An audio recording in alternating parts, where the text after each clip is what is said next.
Hi guys, what's up? Welcome back to Filling You In, where we talk about the latest and greatest tech products. Today I've got this thing. It's the OnePlus 9 Pro. Now, for years, OnePlus have been the nearly guys of the mobile phone world. The top of the midfield runners, but not quite able to punch their way into the Olympic medal places.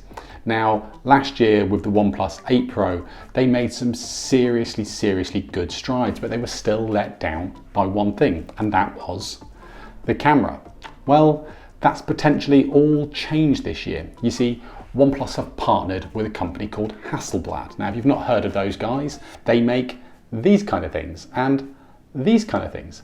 So they kind of know what they're talking about. Now, returning viewers will know that I record these very videos on an iPhone 12 Pro because the camera is simply that good. But surely, if OnePlus have teamed up with Hasselblad, I should be replacing it with this thing, right? Well, we're going to get onto the camera comparison a little bit later on in this video. As always, I'm going to put chapter markings in the description below, so if there's a particular thing or element you're looking for, you can just skip right ahead if you so choose. But we're going to start with the design of this thing. So the version I've got right here is the Morning Mist edition, which is this kind of silvery blue effect, which starts misted at the top and slowly but surely becomes more mirror-like as you get towards the bottom, to the point where you literally can see your reflection in the thing. It is highly prone to fingerprints though. For me, the color scheme is a little bit out there, and the good news is that if you're not into something that's quite so adventurous or ostentatious, there is a matte black and matte green option available as well. For most of us, we're probably not going to care, because when you're spending the better part of £1,000 on a phone, you're almost certainly going to wrap this thing in a case.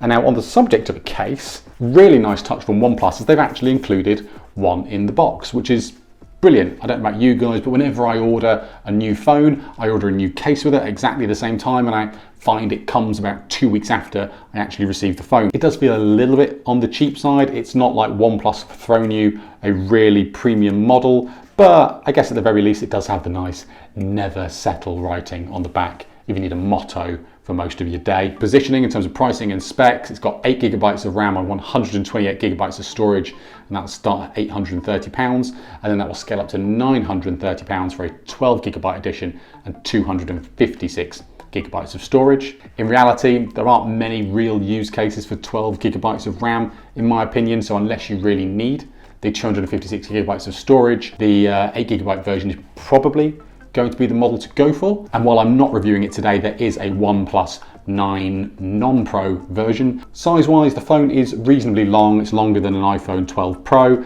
It doesn't feel particularly weighty, albeit there is a slight sort of top heaviness to it, just courtesy of the camera bump. On the back side of the phone, we've got the OnePlus logo, which isn't too obtrusive. The back is entirely glass, and I think the Hasselblad camera bump on the back is probably the most stylish camera bump that you can get on a mobile phone right now. We've got aluminium all the way around the outside, so continuing with that hugely premium and polished feel. The left side has the volume rocker. Again, it's a metal button. On the right side, we have the power, sleep, wake button. We've also got the silent switch, which is actually a 3-point switch, which moves it between silent, vibrate, and loud. So that's a nice touch if you actually like the option of being able to utterly silence your phone, unlike some other phones like the iPhone where it's vibrate or loud and that's all you get. Bottom, we've got our sound output, USB-C port for charging and data transfer, and the SIM card slot. No, it is a dual SIM card slot, so if that's your use case, this phone is going to be right up your street. Both the front and back of the OnePlus 9 Pro are Gorilla Glass 5, but it's worth noting Gorilla Glass 6 is available on other premium smartphones, so it's not exactly the cutting edge in terms of glass protection levels. OnePlus have tried to make up for that by including a pre-applied screen protector. Personally, I'm not the biggest fan of it. I feel the decision to put something like that on there should be left to the consumer. It's better than aftermarket screen protectors you can put on there, which I find typically just utterly dull the experience. I actually found the sensation a little bit grating, significantly less noticeable if you use the case that's included or you buy another aftermarket case of your choosing. If you're put off by the sensation that you get from screen protectors, no, it's not as bad as aftermarket ones, but I wasn't a massive fan of that design decision from OnePlus. The display on this is absolutely lovely. So it's an AMOLED display with a 120Hz refresh rate, which is to say the number of times your phone's image will update every single second.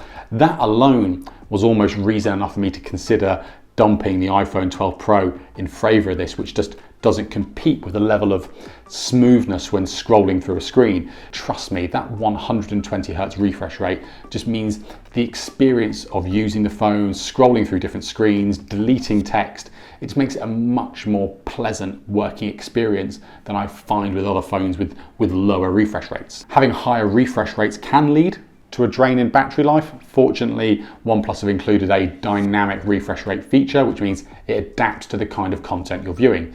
If your screen is stationary, it drops the refresh rate, and if you start ramping things up, playing games or the like, you'll find that it will ramp up the refresh rate as well, so you can get the best possible user experience. The phone is pre-configured to use a full HD resolution, but within the settings you can up it to a quad HD resolution as well, which is effectively a midway point between HD and 4K. In practice, while it does smooth out the edges, I don't feel like you're going to notice the difference for day-to-day browsing, and it's going to have a much more significant impact on your battery life. So for me, I would just leave it in full HD with that 120 Hz refresh rate and just go to party town. In terms of the componentry inside the phone, the CPU has been updated from a Snapdragon 865 to a Snapdragon 888, which is now built on Qualcomm's 5nm process, so it's definitely a step up. The phone continues to have 5G available for as and when it comes to your area in whichever respective country you're in.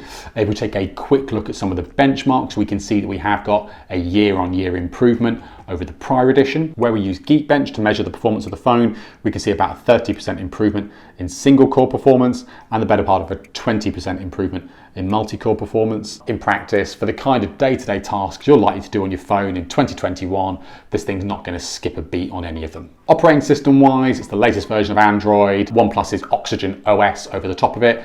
Oxygen OS doesn't make too many drastic changes to the Android operating system, so it'll feel familiar to the vast majority of users. Changes and options they do include, particularly around the settings menus, the ability to change your styles of your icons, the shape, certain background, cool, stylistic sort of customization options. And as I mentioned earlier, one of the nice touches is the way they've configured the OS. So even though it's quite a long phone in terms of length, you don't need to stretch your thumb too much because a lot of the iconography only occupies the bottom 2/3 of the screen, making it a perfectly usable phone. Battery life on the 9 Pro is really, really impressive. I think the vast majority of users won't have any trouble getting this through the entire day and then simply charging it up overnight.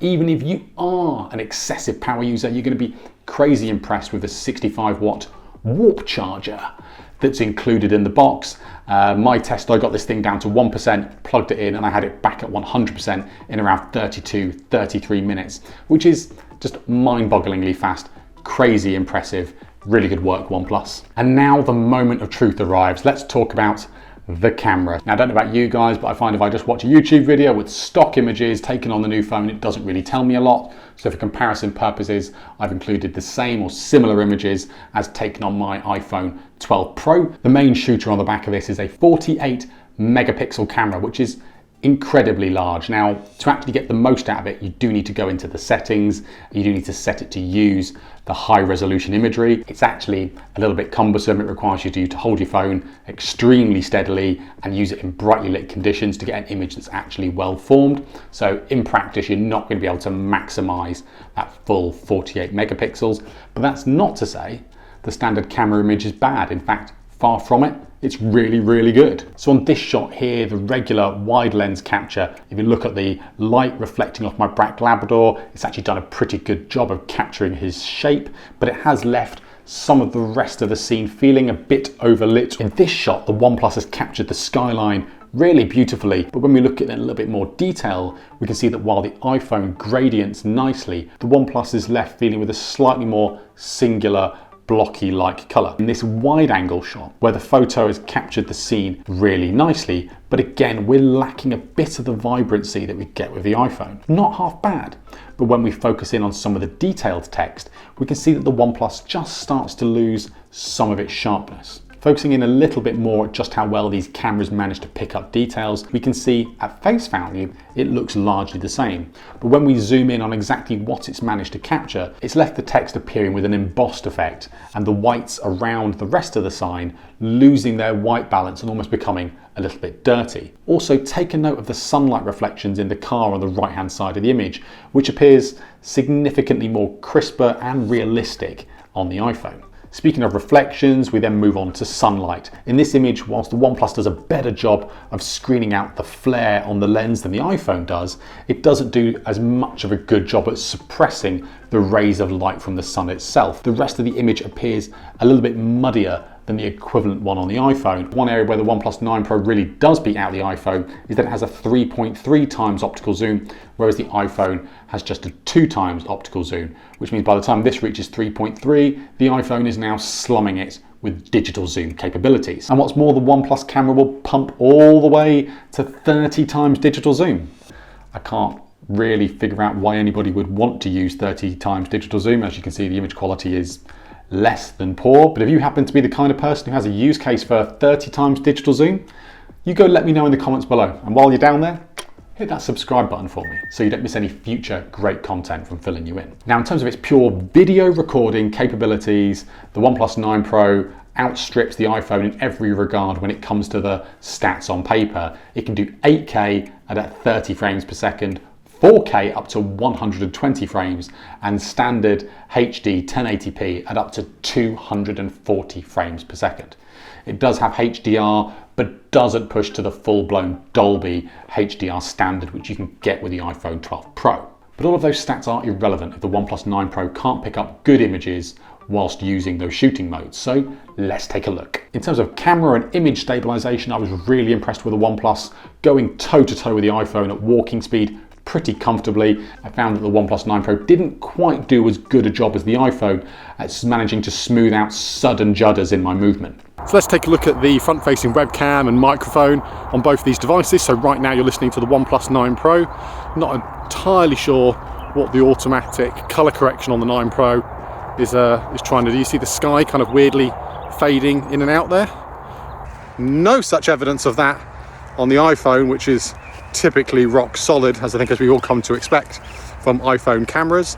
Now, the iPhone can actually record up to 4K 60 frames on the front-facing camera, whereas the 9 Pro is limited to HD, regular HD only. So in summary, for me, the iPhone has just about edged the OnePlus 9 Pro in the vast majority of categories. But you know, it's close. I mean, it's really close.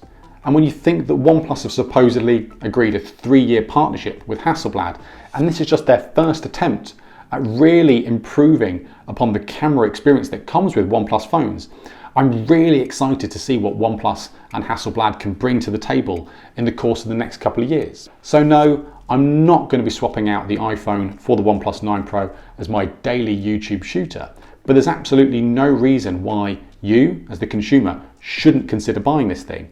It is cheaper after all. If you're in the mood for video shooting capabilities with higher frame rates, or you want to make the most of that 48 megapixel camera, then yeah, this thing should be right up your street. And I have absolutely no qualms recommending it to you whatsoever. Thanks for watching today, guys. If you want to get a better feeling for just how good the iPhone 12 Pro is for recording YouTube videos, why don't you check out some more of my YouTube videos? I'll leave links all around here somewhere. Subscribe if you haven't already. Hit the like button if you enjoyed today's video, and I will of course see you in the next one.